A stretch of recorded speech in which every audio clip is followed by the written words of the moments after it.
the activity program for controlling micronutrient deficiency in Vietnam. So I think for controlling micronutrient deficiency and also stunting is very important. That's the commitment of the government and commitment and also investment of the government. In Vietnam, we pay more attention on nutrition policy and strategy.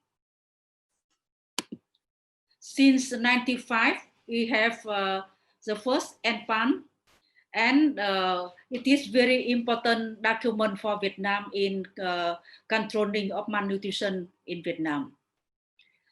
And during this 95-2000 period, and the government already invested in the PM control program, and we established the micronutrient days, and we maintain up to now every the 1st and 2nd of June.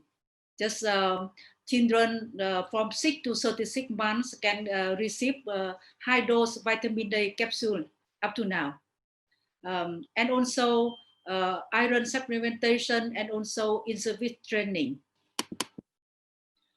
And I think that's in Vietnam, we have already 2 national nutrition strategies, and it is very important document for us, the policy for us, because we can have the cooperation with others, not only medicine, but also agriculture and other sectors in nutrition activity and program. And the last one is National Nutrition Strategies 2011-2020. It is approved by government in February 2012. And I would say the general objective of this NNS is we focus on child malnutrition reduction, and especially in stunting reduction and control of obesity, overweight, and NCD of Vietnam population. And now I come to the main strategy in Vietnam for stunting reduction, because stunting reduction is one of the important objectives of the NNS of Vietnam. So we focus on stunting reduction. And during the last decades, underweight, prevalence of underweight among under 5 children in Vietnam is reducing, is very fast and remarkably, but not stunting. For stunting reduction is more difficult, and we have focus on the main strategy for stunting reduction. Just you know that everyone knows that early nutrition intervention before pregnancy, adolescent, and we focus on the first 1,000 days, the 1,000 days, I think in Indonesia and in also as a country also focus on the first 1,000 days. And because the budgeting is limited, so priority high risk group, they can receive multi-micronutrient supplementation, mostly for the mountainous areas and the areas, the poor provinces with a high stunting and also high micronutrient deficiencies.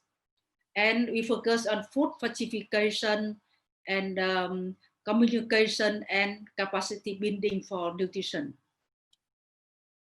And we think that for nutrition program in Vietnam is also very important and effectively that international cooperation, just from UNICEF, WHO, and we have also training capacity building with Simatromed. That's where I graduate my both post master and PhD there, and also in C GAIN project and others. And now I think it's very important that Vietnam Nutrition Association, we are member of FANS and also CPHN, and we share experiences between the country in the region and in Asia. I think it's also very important and effective for our control of malnutrition. Now I move to the nutrition program and activity that have been done in Vietnam. I think not different from Indonesia and other countries. just nutrition care for pregnant women and young children, just breastfeeding program, and also just supplementation and nutrition education for pregnant women. And in Vietnam, we carried out micronutrient supplementation. So as I mentioned earlier, the Micronutrient Day, the 1st and 2nd of June, and every child in the age of 6 to 36 months receives a high dose vitamin A capsule, and they receive twice per year. And iron and folic supplementation for reproductive age women and pregnant women, and a multi-micronutrient sprinkle for malnourished children and also pregnant women, but only at the disadvantages, the poor areas only, because you cannot cover the whole country. And food fortification program with the support of INSI and then GAIN project. We also learn from Jakarta, from Indonesia, that's food fortification, vitamin A, and also with fortified with oil and sugar, and fish sauce and soy sauce fortified with iron, and also others micronutrient fortification is. But up to now, the GAIN project is stopped, it finished, and the continuing of this program is also difficult for us. That's why only some company can continue their fortification program only. And for capacity building nutrition also very important. And we also Pacific know that we have one team trained in Simatromet, Jakarta, and some trained from US, from the Netherlands, from Australia. And now we have also master and PhD training in nutrition in Vietnam. And nutrition, school nutrition program also now the government pay more attention and invest on school meal program and school proper meal program in Vietnam. And the next one is Dissemination Vietnam Food-Based Dietary Guideline for periods 2011-2020. So we have also developed the Food-Based Dietary Guideline and 10 advices for proper nutrition for Vietnamese. And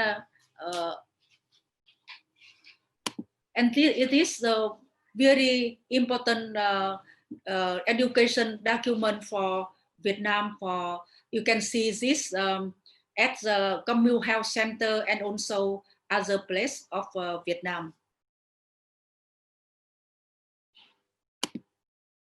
So I would like to show you the trend of malnutrition very brief. And as also other country, Indonesia and Malaysia, other country, we are now facing with double burden of malnutrition. Stunting is still very high, micronutrient deficiency is high, but overweight obesity is increasing, is very fast. You can see from these figures, so prevalence of underweight among under 5 children in Vietnam is reducing very fast, very clearly. But stunting is still very high. It is the result from the National Nutrition Survey of Vietnam, and almost 30% of under 5 children were stunted. And this year we conduct the national survey, finished the assessment of the IUNS 2020.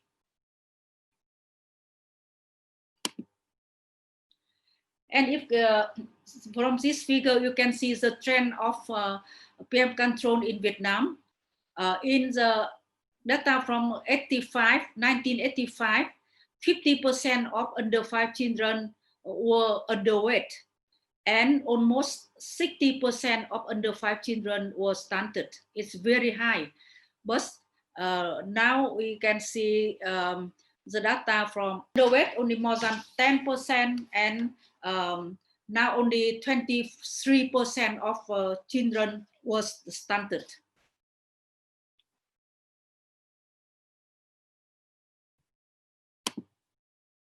This figure shows increasing prevalence of overweight and obesity among under 5 children in Vietnam.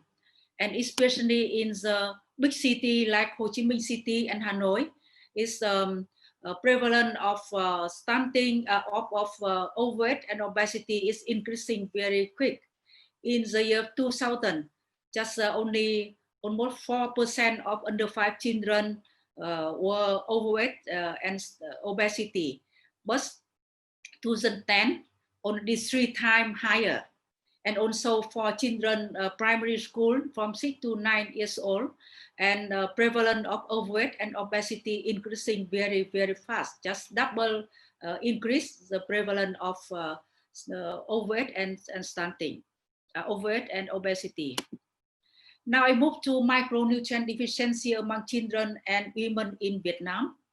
And this from the, this you can see the nutritional status of reproductive age women from 2 national survey.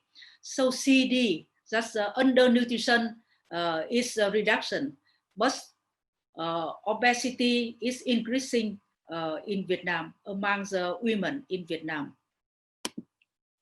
And prevalence of anemia among under 5 children and non-pregnant women and pregnant women. And you can see also after 5 years, and the result from the last survey in 2015. So for all 3 groups, under 5 children, pregnant women, and non-pregnant women, the anemia prevalence is reduced, but not much. And as mentioned by Prof. Hadin, globally also zinc deficiency is very, very high. And it is also happened in Vietnam. The zinc deficiency among women, just almost 70% is quite high. And half of the under 5 children also suffer from zinc deficiency. And it is the last survey on child micronutrient deficiency 2015. And you can see from here, about almost 30% of under 5 were anemic. Vitamin A deficiency about 13%, but zinc deficiency almost 70%. It's a very, very high zinc deficiency among under 5 and also women in Vietnam. So I can make some conclusion remarks. So during 3 decades in Vietnam, we implement the ISFAN, the National Nutrition Strategy, and also our government very committed and invested for malnutrition control in Vietnam. And the child malnutrition and micronutrient deficiency have been reduced. And we can, from survey, you can see the positive secular trend in growth of children and young Vietnamese observed. And capacity building and nutrition network have been developed and strengthened through the IUNS. And we found that the international cooperation between UN agency as an organization and also the country in the region and Asia also strengthened and is very successful. And now the situation, nutrition in Vietnam. Vietnam is facing double burden of malnutrition. You can see from figure I presented earlier. And we have also seen very serious problem with of micronutrient deficiency, like anemia, zinc deficiency, and vitamin A deficiency among children and also women in Vietnam. And we can conclude that nutrition policy, NNS in Vietnam, is very important that the government takes the lead of in combating nutrition problem in Vietnam, and also invest for nutrition program in Vietnam. And from our experiences, the nutrition program and nutrition activities, so multi-sectoral cooperation in implementation of nutrition program is very important for the success of nutrition intervention. As the last but not the least, we appreciate very much the international cooperation in capacity building in nutrition and networking is our region and our Asia. So thank you very much for your kind attention.